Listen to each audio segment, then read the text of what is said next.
everybody, and welcome to another episode of Cinema Heroes. I'm Justin Speck. I'm Jay Stu. And today we're talking about Rebel Moon, Part 1, A Child of Fire. Released in 2023, directed by Zack Snyder, written by Zack Snyder, Kurt Johnstad, and Shay Hatton, from a story by Zack Snyder, and starring Sofia Boutella, Ed Skrein.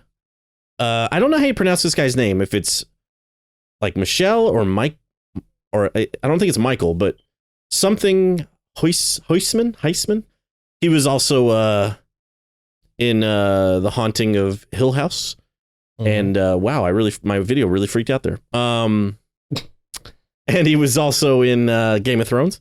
So is Ed Skrein. Actually, Ed Skrein and this guy, Gunnar, played the same character on Game of Thrones.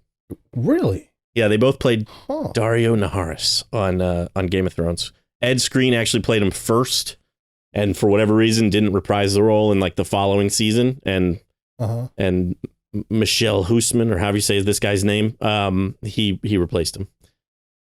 Also starring Charlie Hunnam, Ray Fisher. We've got Stas Nair, Cleopatra Coleman, Carrie Elways was in it, which was interesting. Jenna Malone, and Anthony Hopkins as the voice of Jimmy the Robot. So this was pretty anticipated for the both of us. In fact, you put part 2 on your most anticipated movies of 2024. I'm very curious if that is still the case. I watched this yesterday, and I asked you to tell me whether it was good or bad, or like whether you liked it or not after you watched it, but not really to tell me anything else. And you sent me a text message that said Rebel Moon, thumbs up. So I was like, all right, cool. He liked it. And then you said, don't look at my letterbox. So I thought, okay, either he's giving it like 5 stars and doesn't want to like sway me, or the rating is lower than I'm thinking. But I stayed away from it. I didn't look to see. I didn't want to be swayed. And I watched the movie yesterday, and there were parts of the movie that I really, really enjoyed, aspects of the film that I thought were awesome. But when it was over, my gut reaction, because I walked out of the room and started talking to my wife, and it just came out of my mouth. I said, the movie is okay. You know, and I was like, well, I guess that's how I feel about it. I was like, I guess it's just okay. And so then I went to Letterboxd and I saw your rating, and I thought, well, that's about exactly how I feel. So I want to know what your initial reaction was after seeing Rebel Moon. Well, to echo what you just said, there were parts of it that I liked. Well, we'll start with the positives. Aesthetically, he nails it. I mean, right, sure. It's very aesthetically pleasing. Yes. It is a cool movie. Right. That is undeniable. If Zack Snyder is gonna do anything, he's gonna make a cool looking and a cool feeling movie. Right. Yeah. There are a lot of similarities to Star Wars. Obviously, this was supposed to be a Star Wars movie, and it's got reworked. Inception. Yeah, and it got reworked to become its own thing. So I loved all of that. I actually really like this cast. The cast is pretty good. Yeah.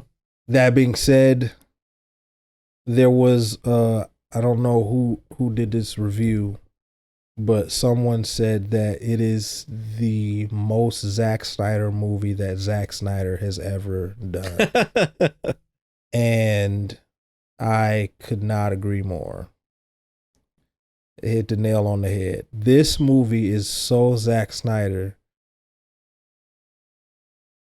until it, like, you kind of need a break from it. There's a lot of slow-mo, which didn't bother me a whole lot on the first watch. Yeah. On my second watch, I didn't complete the movie on the second watch, but I only watched the movie like 6 days apart, so right. I still had it still fresh in my mind from the first time I watched it. But the second time I watched the second half, or the first half of the movie, I noticed how much unnecessary slow-mo there was. I guess I didn't really notice how much it was the first time because I was just watching it just to watch it, but I was like kind of nitpicking it this time. Sure, yeah. And I noticed a lot of slow motion. The first half in my opinion, is much stronger than the second half. The first half, I was very much invested. Mm-hmm. I didn't like everything about the first half. There's some dialogue that I'm not too fond of, but for the most part, the first half is really solid, and I was loving the direction that he was going in. But then the second half of the movie felt like a lesser version of Zack Snyder's Justice League. I was like, okay, he's doing the Magnificent Seven thing again. Mm-hmm. And I was like, I've already seen this though. That's interesting because I'd heard it described as Zack Snyder's Seven Samurai. Really, I'd heard it described as Zack Snyder's Seven Samurai meets Star Wars. Kind of was what the movie was kind of being pitched as, I guess.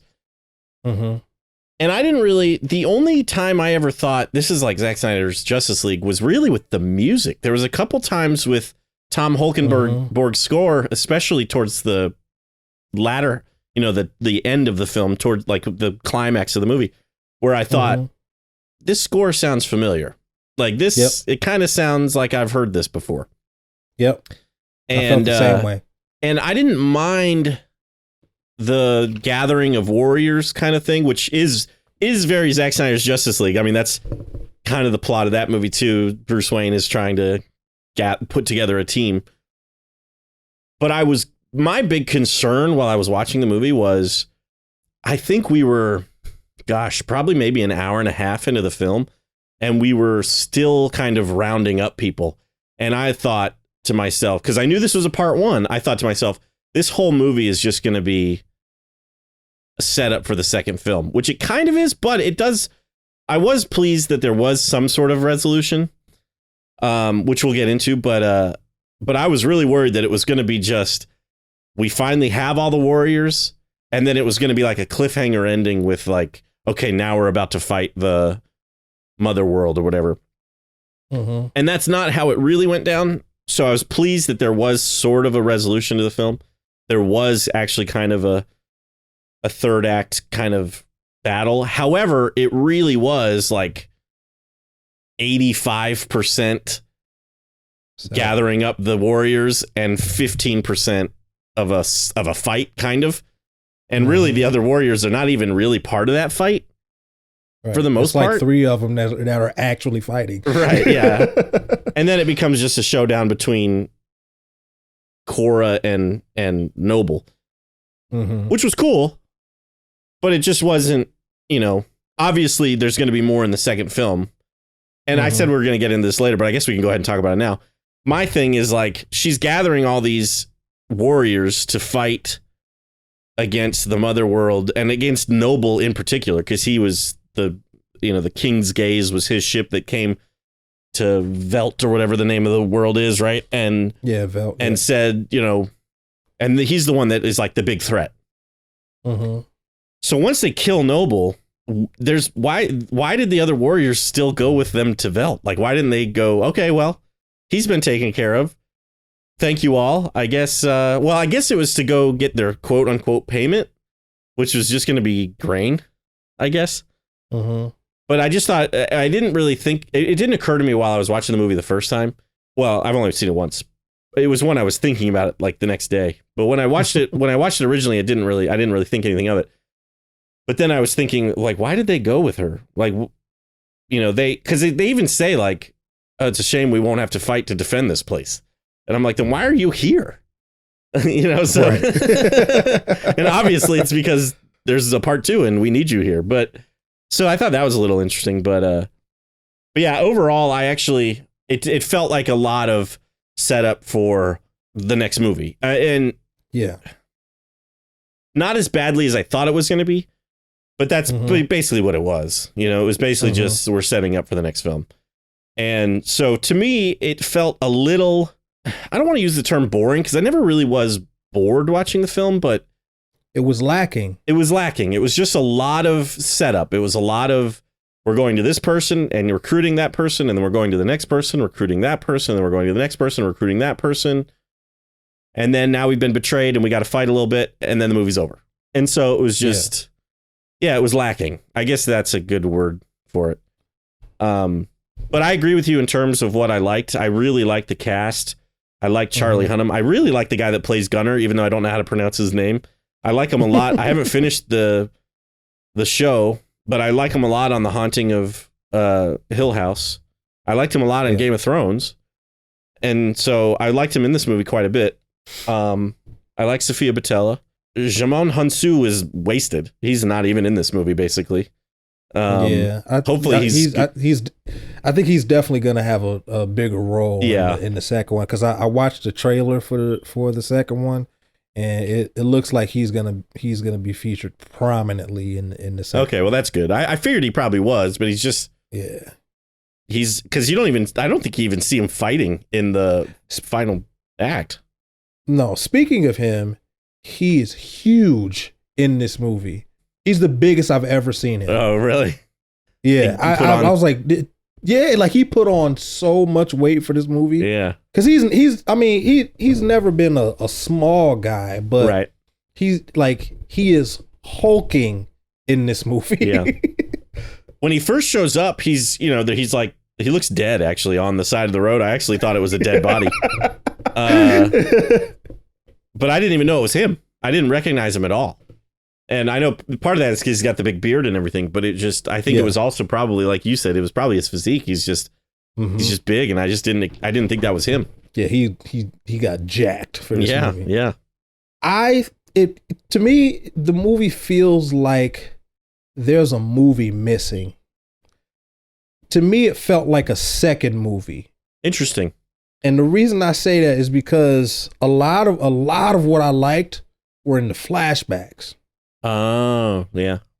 I would have liked to seen those flashbacks as a movie itself, where it would end with the king being assassinated in the third act. Right. And then Korra would leave, find this planet, and then the movie, it would start how it actually started this movie. And then, if you're going to do the gathering of the team, make that smaller. Yeah. That, the whole gathering took up about 50% of the movie. Yeah, because I was thinking it was even more than that, but it takes a while before Korra actually goes on her journey. Yeah. And so the first act is pretty long. Yeah. But that second act is all building the team. Right. For that's all a it third is. act, yeah. That's like maybe 15 minutes. Right. Yes, I agree. And that's where it kind of got a little old to me, I guess, because it felt kind of repetitious, even though each character is different and we see them. And you have to, I guess, introduce those characters and show what they're good at and whatnot. But it's like, I feel like each scene just went on a little too long. Yeah. It took a really long time with, I should have left IMDb up, but I feel like when I have that browser open, it slows my computer down. Tarek, I think his name is. Yeah, bro, I was about to say the same thing. I don't get me wrong. I like that scene. I actually really like that scene, but it's so long. Yeah, it's too long. And I think it's the same thing with Nemesis fighting the Spider-Woman, which I thought was super cool. Kind of reminded me of Dungeons and Dragons type stuff. But again, just too long. It just goes on too long. And so I know that Zack Snyder is putting out a director's cut of this movie, which I guess is a 3-hour version. And I'm a little nervous. Like at first I thought, okay, well maybe the when the movie ended and I just thought it was kind of okay, I thought, well maybe the director's cut will be better. But if it's longer, I'm worried that some of these scenes are going to be dragged out even more, maybe, so I don't know.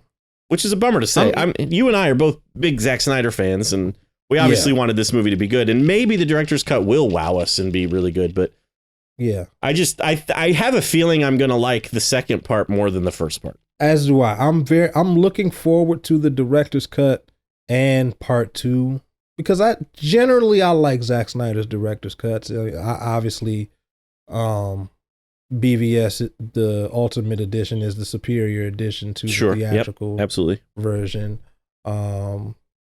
I feel the same way about Watchmen. The director's cut is to me the definitive version of that movie. Not the ultimate cut, because the ultimate cut has the Black Freighter stuff in it, right. which I don't dislike now. I used to not like it, but I like it now. But I would rather watch the director's cut over the theatrical and the ultimate cut. Yeah, I'd probably be the same way. Yeah, I think the only director's cut that I don't care for is Sucker Punch. I haven't watched that one because it's a bunch of unnecessary like music numbers, right, okay. and it doesn't really make the movie any better. I mean, that to me, that I haven't seen Legend of the Guardians, Owls of Ga'Hoole, but I haven't either. I think that's the only Zack Snyder movie I haven't seen. But same. Sucker Punch is at the bottom of the totem pole for me. I don't dislike it. It's just not. It's not very good. if I'm keeping it real. Yeah. No, I agree with you. I would, out of the Zack Snyder films I've seen, it's at the bottom for me too. And I've only seen it the one time, and I've never watched the director's cut. I have the director's cut. I've been meaning to watch it. I just haven't gotten around to it. And part of that is because Sucker Punch a few times. Have you? I saw it in the theater, and I walked out of the theater thinking it wasn't very good. It just felt to me.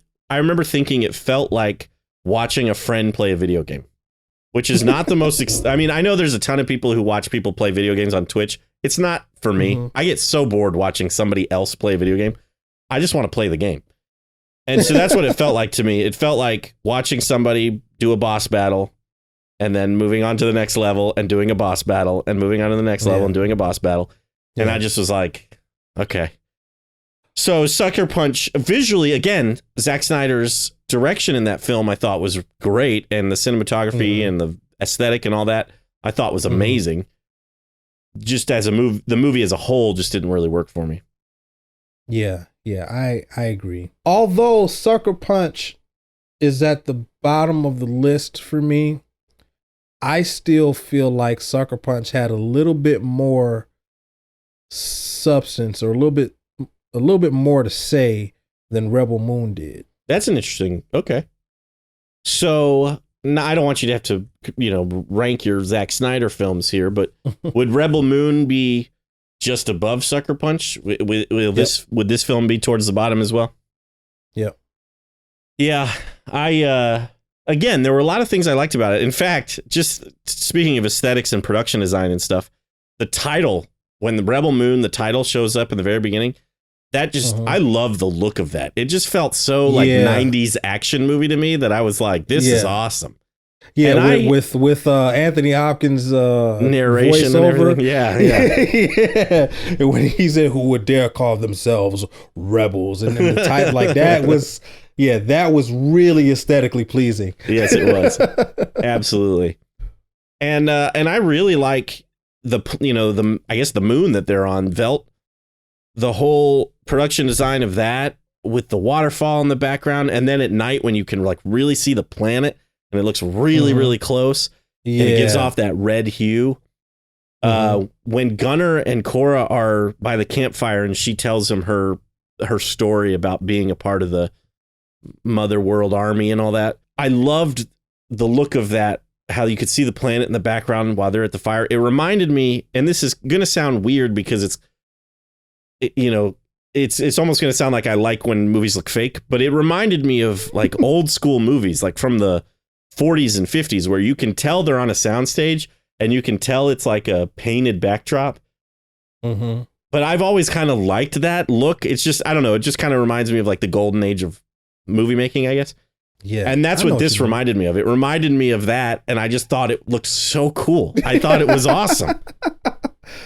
I think I agree with you 100% that the first half of the film is stronger than the second half, because I think I'm more talking about stuff that I liked is really pretty much all in the first half of the movie. All in the first half. Yeah. So I think you're absolutely right. And I can definitely see where Zack Snyder's going to add in some more blood and stuff for the director's cut. Like when Cora attacks all those guys in the barn or whatever it is. It looks like a barn. I'm glad you brought that up. That is another thing that I think hurts the movie. This movie should absolutely be rated R. Yeah. PG-13 does not do this movie justice. Right. I don't think Zack Snyder is I mean, he has obviously made PG-13 movies, Man of Steel and whatnot. Yeah. But I almost feel like Zack Snyder is an R-rated director. Like, he wants to kind of push those envelopes a little bit. Yeah. And Zack Snyder's, when I think of Zack Snyder's aesthetic and his tone and his style, yeah. I think of 90s comics. You know how 90s comics were like really hardcore and edgy, and all these independent studios were coming out, and all the heroes had long hair and were like ripped beyond belief. Like, that's what I think of when I think of Zack Snyder's aesthetic. Yeah. There's this comic called The Brigade by Image Comics. Zack Snyder would be perfect to adapt that into a movie. Nice. Could you imagine like Spawn directed by Zack Snyder? That actually would be amazing. Yeah, that would actually be. My ears, my brain would explode and ooze out of my ears, bro. Yeah, that would actually. I would love to see a Zack Snyder Spawn movie. That'd be amazing.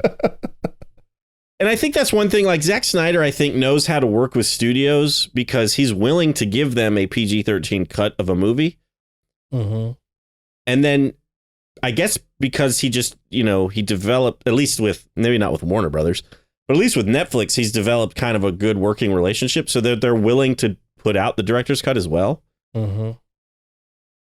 It just kind of makes you wonder, why don't they just let him do the movie that he wants to do? It seems weird to me because I bet you numbers. Yeah, I know that's all. I mean, it's the same reason. Yeah. For Netflix, I feel like it's a little different because with PG-13 movie that gets released in theaters, more people can see it, which means more ticket sales, which means more money. With Netflix, I guess maybe more people can watch it if it's PG-13. Mm-hmm. But honestly, I feel like it's on Netflix. Like anybody. Yeah. I know, and I realize there's parental controls, but I just feel like it wouldn't be this. It's not the same type of numbers that big studios are looking for in terms of theatrical releases. I don't know. Yeah. And it's Zack Snyder. I mean, Zack Snyder has one of, if not the most loyal fan base of any director, any working director right now. Right. So if you put Zack Snyder's name on it, Zack Snyder fans are going to watch the movie 10 times. Right, yeah. And granted, Army of the Dead was a zombie film. They knew, I guess Netflix kind of knew what they were getting into with that one. So, But that one was R-rated and did really well, I think, and spawned a kind of a spin-off movie, which I haven't watched yet. And I really want to. As do I. We should do Army of the Dead. We should do Army of the Dead. And Army of Thieves, I guess.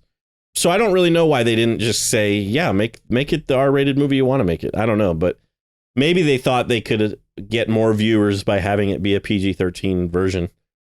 And since Netflix doesn't really release their numbers, we'll never really know if this one gets better viewership than the director's cut or not, but I'd be curious to know. I think that's going to change in the coming years. Yeah. Like when the actors go on strike again, which is going to happen. I think that's going to be part of the deal. Like, we want to know what's going on with these numbers, so we can get some residuals. Right? Yeah, I bet you're probably right. And I think Netflix did for the first time release some numbers.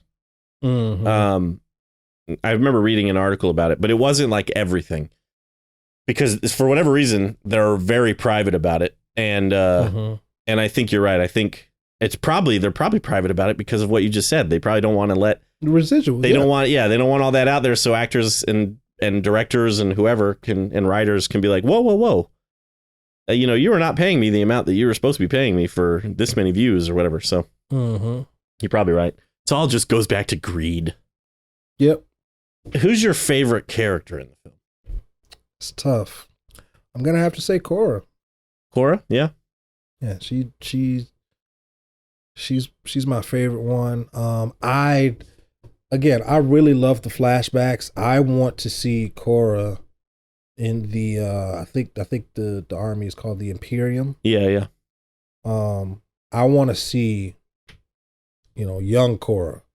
Mm-hmm. and how, you know, how she got the name the Scar Giver. I want to see Right. that. Yeah. I wouldn't be surprised if we see some flashbacks in the next movie and we get that, at least a flashback on how she got that name, especially since I want part that 2 is movie, called though. The Like Scar that, Giver. like I loved everything about Yeah. those flashbacks. Like the just the aesthetic of the Empire and the look of the Imperium, and it just the flashbacks were so good. Yeah. Yeah. I want that movie. That would be cool. It's funny that you thought this felt like a part 2, because for me it felt more like a prologue to the second movie, to Scargiver. But I can see what you're saying about the flashbacks and how like you want to see that as a film and then get this movie and Zack Snyder could have probably easily made this a trilogy and done Absolutely. that. But yeah. Absolutely. I feel like it should be a trilogy. I feel like he dropped us into the second movie. Yeah.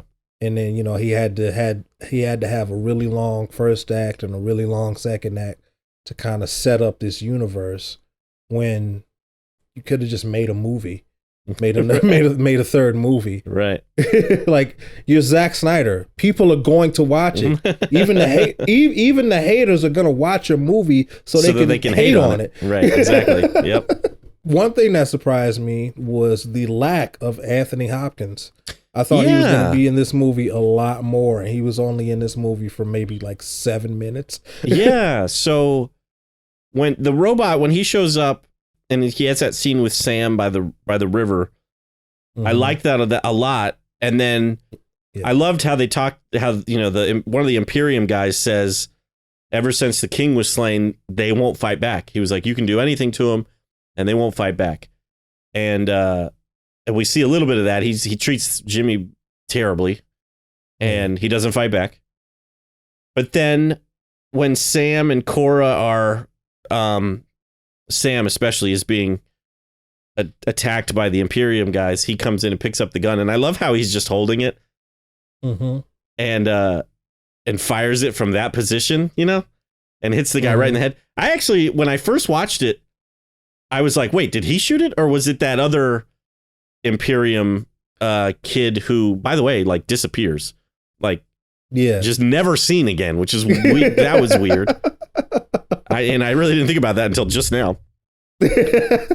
So I rewound it. I was like, who shot that gun? And I was like, okay, it was the robot, which made sense. But then then he runs away and you don't see him for the rest of the movie until the very last shot of the film. To the very end, yeah. So clearly he's going to have a bigger part in the second movie. But yeah, I thought that was crazy. I expected him to join them on their journey, but no, he doesn't. So that was interesting. Interesting choice. Yeah. And also, what happened to that kid? It was like that Imperium kid who actually was like the one Imperium soldier who had a conscience. Right. I feel like there's more about his story that we don't know. Maybe that'll be in the director's cut. Who knows? But he, I guess, is still on that moon, just hanging out with the rest of the village while Cora and Gunnar went on their quest. I believe so. Yeah. Another interesting thing about the film was I just because it's a moon, I just kind of only expected their village to be the only thing on that moon. So when Gunnar was talking about going to Providence to sell the grain to the resistance, I, for whatever reason, just expected that to be off planet, you know, like he got into a spaceship and went somewhere else.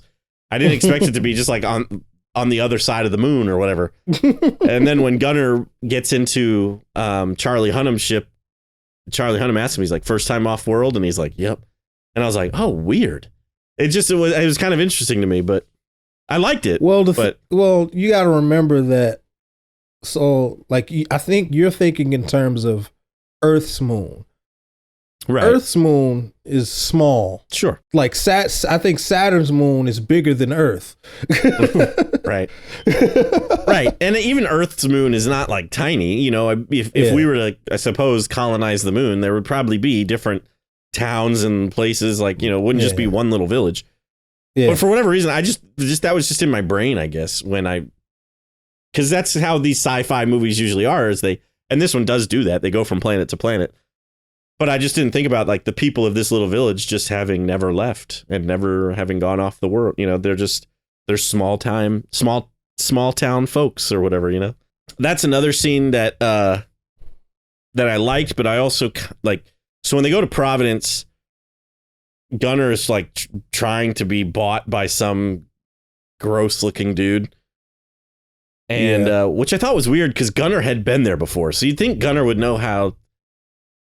He just seemed like out of place almost in that bar, and Gunnar was the one that brought Cora there. Like Gunnar had been there to sell that stuff.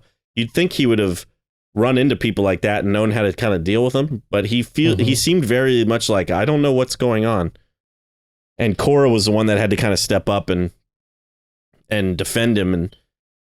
And there's the scene where they come back, you know, there's two other guys with the ugly guy, and there's another guy on the other side of the room. And Cora tells him, you know, I'm giving you one last chance to walk away or something like that. And he says, you're giving us all one chance or something like that. It kind of reminded me very much of a Jack Reacher scenario, because that's very much something Jack Reacher would say, you know, like, I'm going to give you one more chance to walk away with your life or something like that. I'm currently watching Reacher and I am loving it. Yeah. I've read a bunch of the Jack Reacher books. And unfortunately, I just because I have no time, have not watched all of season 1 yet. And so season 2 just came out and I really need to watch both of them, because I think I'm on episode 6 of season 1. Yeah. I love the guy that plays Reacher, Alan Richardson. He's so good. But anyway, that's something Jack Reacher would do. He would give, you know, he'd be like, I'd give you one more chance. And then Jack Reacher would just murder all those guys like very quickly. Whereas Cora, like, she starts shooting, but she misses. And I almost kind of wish, and it made her more human, I suppose, but I kind of really wish she had just taken all those guys out really quickly. Because that's another scene that I feel like goes on a little too long. Even though Charlie Hunnam does, it kind of introduces his character by saving her at the very end there and everything. Well, how do you feel about his character? Charlie Hunnam's character. I think Kai is his name or something like that. He felt very stereotypical. There was nothing very special about him. I was like, oh, so this must be Han Solo. Yeah. That's an interesting, you know what? That's an interesting comparison, because when fast forwarding to the end, when he betrays Cora and the group, I very much expected him to have a change of heart there at the last moment. As did I. And save everybody. Yeah. Which would be a very Han Solo thing to do, to kind of be like, you know what, I'm going to sell these people, and then be like, you know what, I can't do it. And kind of save the day.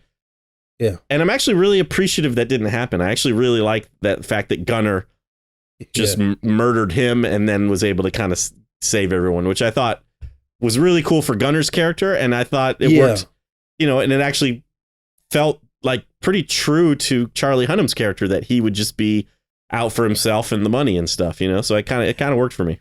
Yeah, I agree. I agree. I agree more with the Gunnar aspect of that. That had to happen for Gunnar's character development. Right. And I'm so glad that moment happened in this movie and not the second movie, because yes, I agree.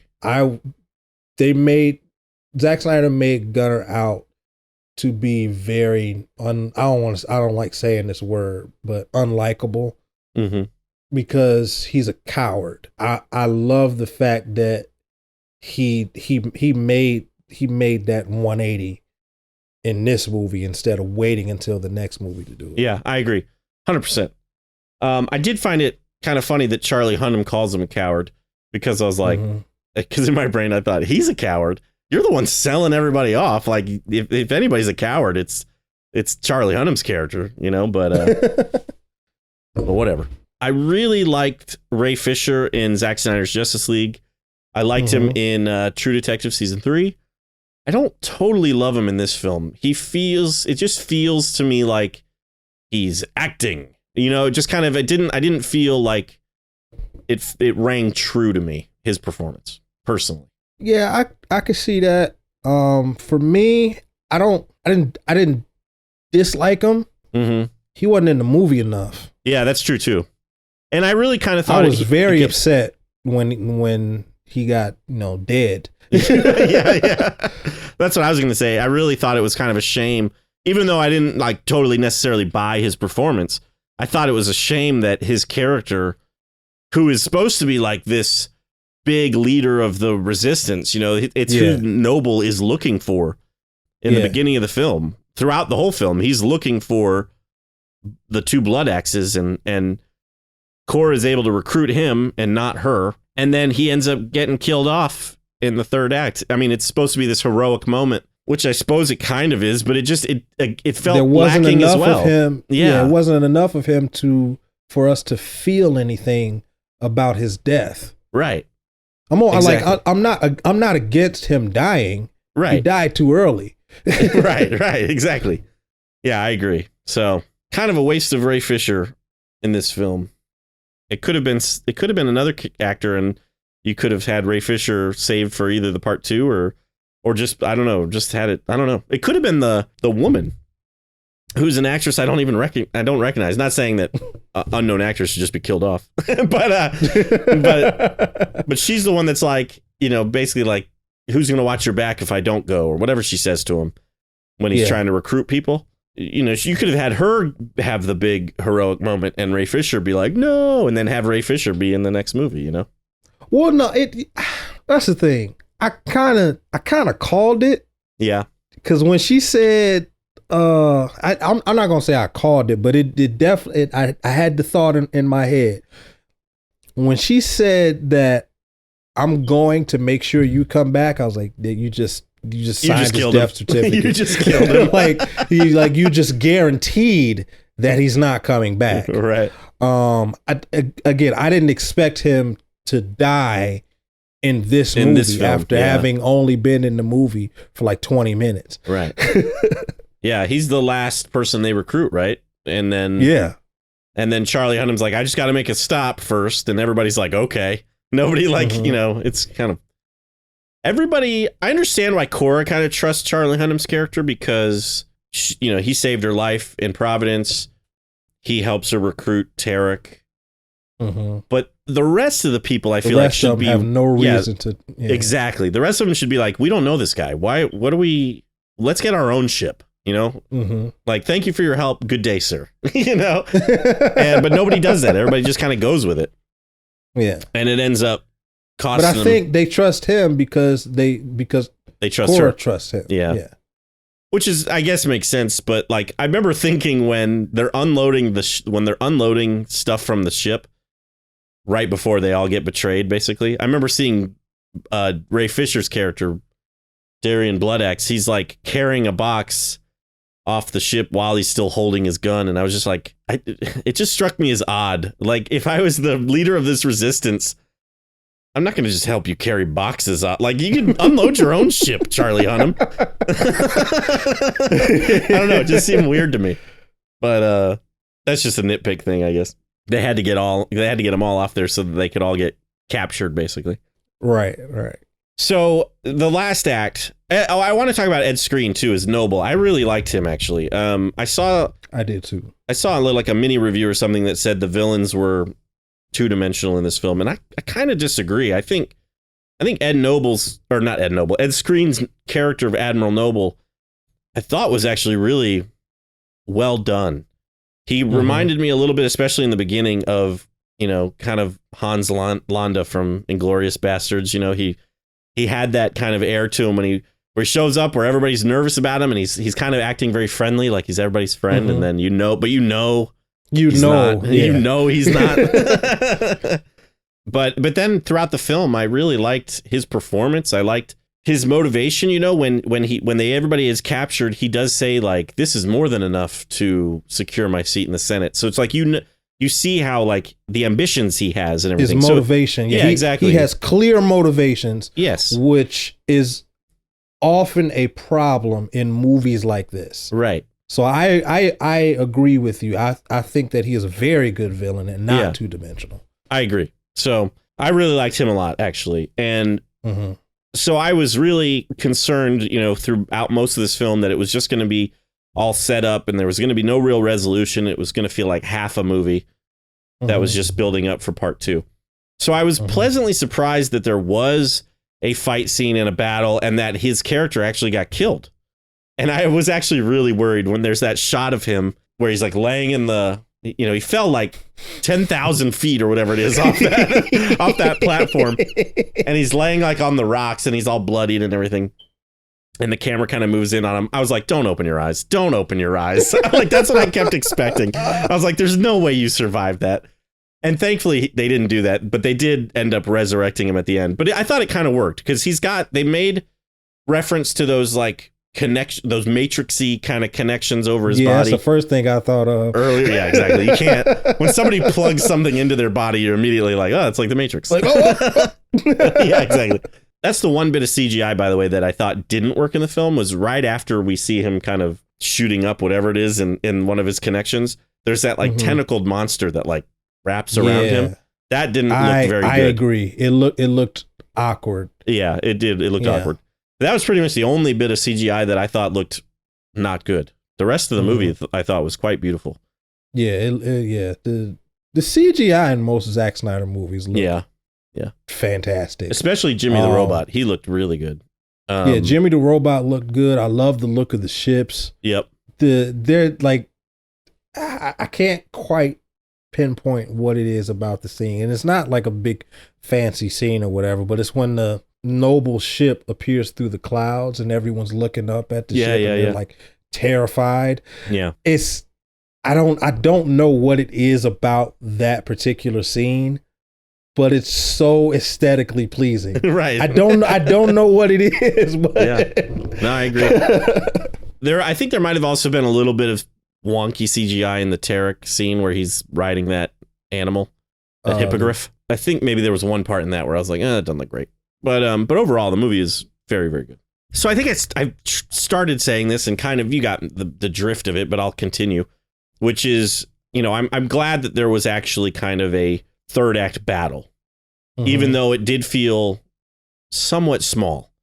Ray Fisher's character does kill that like gunner guy, and then he like leans on the joystick, which I was like, that's interesting that guy shooting the weapon is also the pilot, I guess, of this big ship, because pushing that joystick made that whole ship move.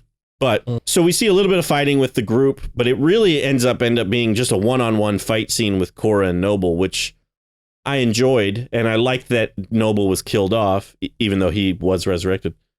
And so the movie did feel like kind of a complete story, although I will say that it was just so much of the second act was recruiting that I do feel like there was something missing there. But I was at least glad that it wasn't just recruiting, cliffhanger, because that would have there wasn't anything in between recruiting and the battle. Right. They got everybody together. Charlie Hunnam's character was like, yo, I got to make a pit stop. Oh, psych. I'm taking you guys in. Now you got to fight.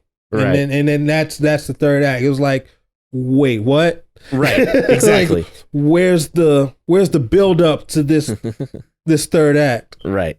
But I think they did that because they had spent so much time building the team that they didn't have enough time to kind of do anything else, build up to that third act without making the movie really long. But right. I guess that's what the director's cut is for. I hope that's what the director's cut is for. Yeah, I hope so too. And I'm looking forward to watching that. I am curious if I'll like it more than this version. I'm assuming I probably will, but I don't know. I mean, if it's still just the same format where it's just longer recruiting and then the final battle, I don't know if I'm going to like it any better, but we'll see. And I certainly don't hate the movie. I wasn't upset that I watched it or anything. It's just I wasn't wanted upset. it to be better. I was definitely disappointed though. Yeah. So let's go back and talk about the music. I liked the score, but at times it almost felt derivative, I guess you could say, of himself and the Zack Snyder's Justice League. It almost made me wonder if Snyder used this Justice League score as like temp music, and then Tom Holkenborg had to just kind of copy himself. It was kind of, but especially in like the third act of the film, I was like, this sounds a lot like Zack Snyder's Justice League. There were certain chord progressions that sounded exactly like Zack Snyder's Justice League, specifically like Steppenwolf scenes. Mm-hmm. Like whenever Steppenwolf would show up and they would be fighting Steppenwolf, or he'd be talking to Decide or Dark Side, the music in those scenes, that's what this movie sounded like. Yeah, which is kind of a bummer, but yeah, what can you do? All right, well, I don't really think I've got anything else, so you want to go into a rating? Yeah. All right, what would you give Rebel Moon Part 1? Rebel Moon Part 1, while very aesthetically pleasing, definitely eye candy, it leaves much to be desired. Would I watch it again? Yes. Would I watch it often? Probably not. That being said, I'll give Rebel Moon 3 out of 5 moons. I'm right there with you, man. I feel the exact same way. Would I watch it again? Yes. Would I watch it a lot or often? Probably not. It's I don't know exactly where. It probably is above Sucker Punch for me, but below everything else.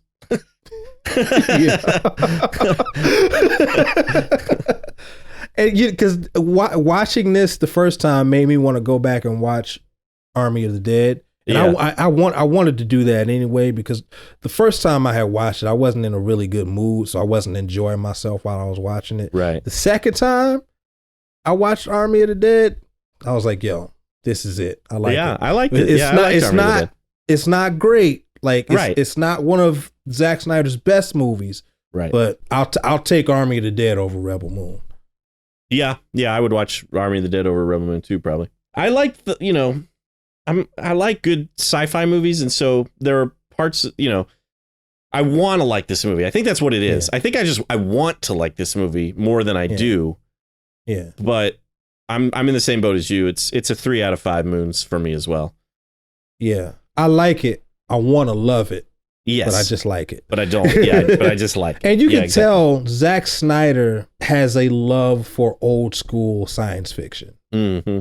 Again, like what you said with the scenes that look like the Golden Age backdrops. Right. And just for me, from an aesthetic perspective, with the flashback scenes of the Empire and the Imperium, it feels very, very old school sci-fi. And he is, this is him paying homage to those movies and those types of stories. It lacks the substance that I believe is in his other movies. There are a lot of people that say that Zack Snyder lacks substance. I think that is the furthest thing from the truth.